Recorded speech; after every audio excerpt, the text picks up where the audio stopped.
You make the point, the larger picture is that it shows how skewed the structure is to the wealthy and specifically to those in real estate. Well, absolutely. You know, I was here weeks ago saying I didn't think Donald Trump paid taxes because of all the breaks that real estate developers can get. That said, when I saw those returns and saw a loss of nearly $1 billion, it's lucky I was sitting down because I would have fallen over. I had no idea it could go to that far. So number one, $1 billion loss, he's got to explain that. We've got to see where it came from because it really, that's so big. It raises serious questions about whether he is an astute businessman, number one. And number two, exactly what breaks in the tax code contributed to that massive loss. And we don't know yet. I mean, let's assume it's all perfectly legal, but is it aggressive? Is it borderline? Is it gray area? And is it taking advantage of loopholes that only real estate lobbyists ever got in there in the first place?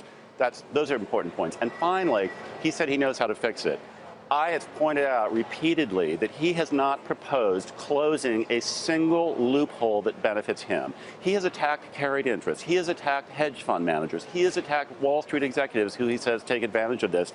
He has not said a word about the biggest provisions from which he benefits. Number one, that real estate developers can take passive losses or their real estate losses and use it to offset ordinary income. Nobody else, not you, not me, none of us can do that. And can use it over the course of years. I mean, not even just so, I mean, you can actually use this benefit over decades potentially. But what's interesting about his surrogates and how they came out over the weekend defending him is they didn't address the notion that perhaps this is proof that he isn't really the businessman that he is. They just said he knows the corporate tax code because he's dodged all these taxes. I mean, that seemed to be their only defense, which is just jaw-dropping. They're throwing the word genius around. I said, well, wait a minute, genius and billion-dollar loss, I'm sorry, do not belong in the same sentence or even paragraph. That is absurd on its face.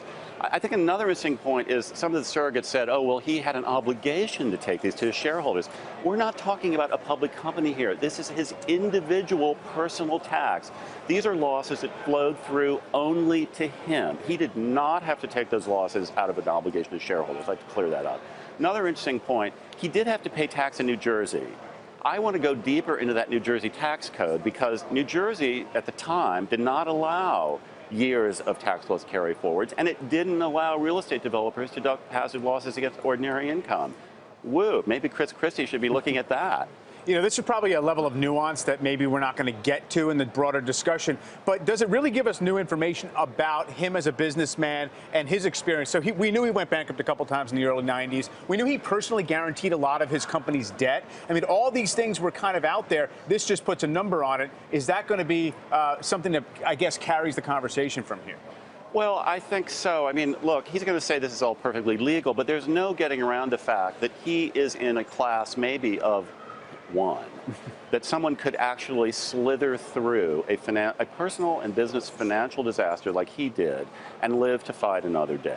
Now, you can say, is that resilience? Maybe, but it's also, he uniquely benefited from these provisions that are skewed in favor of people like him. And I think that is going to be, now, look, there's a reason he didn't release this. He knows this. I don't care how many times the surrogates say he's a genius. If he was a genius, he should have gotten out there, reveal this himself and say, this shows how smart I am, and by the way, here's what I'm going to do to make it better. He didn't do that. He didn't choose to do that. He wouldn't disclose it. There's a line in the Journal today saying the only thing that's illegal here is the disclosure of his taxes without permission. Does the Times deserve to be sued if he chooses to do so? Oh, absolutely not. First of all, that law only applies to government officials, number one. And number two, the Times didn't. The Times got it. You know, someone gave it to the Times. And I think if anybody had a duty to anybody, the Times had a duty to the public to make this public. It's obviously relevant to the election. Jim, it's good seeing you. Great read today. Jim Thank Stewart you. of the New York Times. Hey CNBC fans, thanks for checking out our YouTube channel. Here you're going to find videos packed with all of the information that you need to be smarter about your finances. You can subscribe by clicking right here and click on all the videos around me or the I right here to watch the latest from CNBC. Thanks for watching.